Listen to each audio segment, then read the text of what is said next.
In this video, you will learn how to get a business license in Alabama, choose your business structure, decide whether you want to operate as a sole trader, LLC, corporation, or partnership, register your business name, file your business name with the Alabama Secretary of State, County Probate Office if required to, apply for your EIN number, obtain an employer identification number for all the IRS tax purposes or employee purposes, determine your license type, contact your county probate judge office or local city clerk office to confirm your specific business license you will need.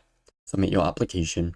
Complete the application for your business license and include any required documents, such as proof of registration. Pay fees and receive your license. Pay the applicable licensing fee.